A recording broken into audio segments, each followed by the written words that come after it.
अस्सलाम वालेकुम जी। Doctor Naseem Rahi from Chhatabor. दोस्तों की हाल है, ठीक हो? अच्छा दोस्तों, साडी अज दी जिहड़ी रेमडी है ना, ये हर घर दी जरूरत है।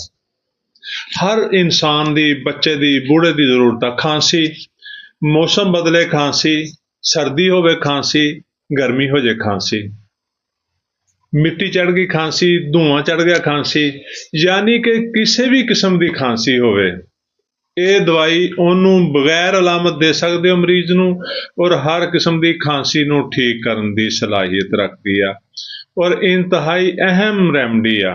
ਦੋਸਤੋ, ਬੱਚਿਆਂ ਨੂੰ ਅਗਰ ਖਾਂਸੀ ਹੋ ਜਾਏ ਘਰ 'ਚ ਤੇ ਡਾਕਟਰ ਕੋਲ ਜਾਓ, ਡਾਕਟਰ ਤਿੰਨ ਤਿੰਨ ਸਿਰਪ ਲਿਖ ਕੇ ਦੇ ਦੇਗਾ ਕਿ ਜੀ ਇਹਨੂੰ ਜੀ ਐਂਟੀਬਾਇਓਟਿਕ ਪਿਲਾਓ, ਜੀ ਇਹ ਇਨਫਲਾਮ ਸਿਰਪ ਪਿਲਾਓ ਜੀ। ਸਰਦ ਮੌਸਮ ਆ ਜਾਏ, ਬੱਚਿਆਂ ਨੂੰ ਖੁਸ਼ਕ ਖਾਂਸੀ ਖਾਸ ਤੌਰ ਤੇ, ਤੁਹਾਨੂੰ ਪਤਾ ਮੁਸਲਸਲ ਖਾਂਸੀ ਖੁਸ਼ਕ ਖਾਂਸੀ ਆਉਂਦੀ ਰਹਿੰਦੀ ਆ, ਹੱਤਾ ਕਿ ਬੱਚਿਆਂ ਨੂੰ ਕਾਲੀ ਖਾਂਸੀ ਹੋ ਜਾਵੇ, ਇਹ ਦਵਾਈ ਉਹਨੂੰ ਵੀ ਠੀਕ ਕਰਨ ਦੀ ਸਲਾਹੀਅਤ ਰੱਖਦੀ ਆ। ਯਾਨੀ ਹਰ ਕਿਸਮ ਦੀ ਖਾਂਸੀ ਕਿਸੇ ਵੀ ਬੱਚੇ ਨੂੰ ਹੋਵੇ, ਬੂढ़े ਨੂੰ ਹੋਵੇ, ਜਵਾਨ ਨੂੰ ਹੋਵੇ, ਇਹ ਹਰ ਮਰੀਜ਼ ਨੂੰ ਦਿੱਤੀ ਜਾ ਸਕਦੀ ਆ।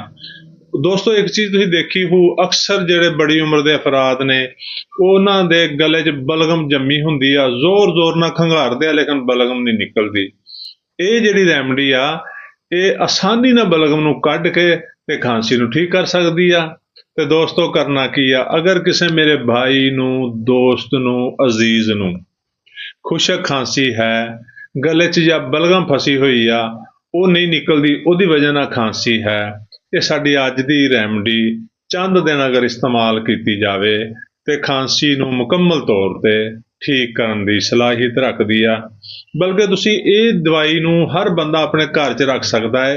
ਕਿਸੇ ਵੀ ਉਮਰ ਦੇ ਅਫਰਾਦ ਨੂੰ, ਬੱਚੇ ਬੂढ़े ਨੂੰ, ਔਰਤ ਮਰਦ ਨੂੰ ਖਾਂਸੀ ਹੋਵੇ, ਬਿਲਾ ਅਲਾਮਤ ਦੇ ਸਕਦੇ ਹੋ। ਨਾ ਸਿਰਫ ਖਾਂਸੀ ਨੂੰ ਠੀਕ ਕਰ ਸਕਦੀ ਆ, ਬਲਕਿ ਮਿਹਦੇ ਨੂੰ ਵੀ ਠੀਕ ਕਰਦੀ ਆ। ਮਿਹਦੇ ਦੀ ਤੇਜ਼ਾਬੀਅਤ ਔਰ ਗੈਸ ਨੂੰ ਵੀ ਠੀਕ ਕਰਦੀ ਆ। ਦੇਖੋ ਦੋਸਤੋ, ਕਰਨਾ ਕਿ ਹੋਮਿਓਪੈਥਿਕ ਦਵਾ ਮੈਂਥਾ ਪੈਪਰਾਟਾ ਵੀ ਕਹਿੰਦੇ ਇਹਨੂੰ, ਮੈਂਥਾ ਪਿਪ ਵੀ ਕਹਿੰਦੇ ਆ। ਇਹ 30 ਤੱਕ 'ਚ ਲੈਣੀ ਆ। 5 ਕਤਰੇ 2 ਘੁੱਟ ਪਾਣੀ 'ਚ ਪਾ ਕੇ ਪੀਣੇ ਆ।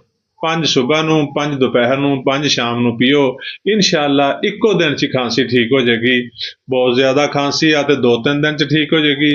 ਅਗਰ ਕਿਸੇ ਬੱਚੇ ਨੂੰ ਖਾਂਸੀ ਹੋ ਜਾਂਦੀ ਆ, ਸਿਰਫ 2 ਕਤਰੇ 1 ਚਮਚ ਪਾਣੀ 'ਚ ਪਾ ਕੇ ਬੱਚੇ ਨੂੰ ਪਿਆ ਦਿਓ। ਦਿਨ 'ਚ 1 ਦਫਾ ਹੀ ਕਾਫੀ ਆ। ਇਨਸ਼ਾਅੱਲਾ ਪਹਿਲੇ ਦਿਨ ਹੀ ਬੱਚਿਆਂ ਦੀ ਖਾਂਸੀ ਵੀ ਠੀਕ ਹੋ ਜਾਏਗੀ ਔਰ ਬੱਚੇ ਸਿਹਤਮੰਦ ਹੋ ਜਾਣਗੇ। ਕਿਉਂਕਿ ਦੋਸਤੋ, ਬੱਚਿਆਂ ਦੀ ਜਿਹੜੀ ਤਕਲੀਫ ਆ, ਉਹ ਵਾਲਿदैन ਨੂੰ ਮੁਸ਼ਕਲ ਨਾਲ ਬਰਦਾਸ਼ਤ ਹੁੰਦੀ ਆ। ਸਾਡੀ ਅੱਜ ਦੀ ਦਵਾਈ ਇੰਤਹਾਈ ਅਹਿਮ ਰੈਮਡੀ ਆ, ਹੋਮਿਓਪੈਥਿਕ ਦਵਾ ਮੈਂਥਾ ਪਿਪ। ਕਿਸੇ ਵੀ ਆਪਣਾ ਕੰਪਨੀ ਦੀ ਤੁਸੀਂ ਲੈ ਸਕਦੇ ਹੋ। ਤੇ ਦੋਸਤੋ, ਸਾਡੀ ਵੀਡੀਓ ਨੂੰ ਲਾਈਕ ਤੇ ਸ਼ੇਅਰ ਕਰੋ ਤਾਂ ਕਿ ਵੀਡੀਓ ਹੋਰ ਲੋਕਾਂ ਤੱਕ ਪਹੁੰਚੇ, ਉਹਨਾਂ ਦਾ ਵੀ ਫਾਇਦਾ ਹੋ ਸਕੇ। ਸਾਡੇ ਚੈਨਲ ਨੂੰ ਸਬਸਕ੍ਰਾਈਬ ਕਰੋ ਤਾਂ ਕਿ ਤੁਹਾਡਾ ਔਰ ਸਾਡਾ ਰਾਬਤਾ ਰਵੇ। ਸ਼ੁਕਰੀਆ। ਅੱਲਾ ਹਾਫਿਜ਼।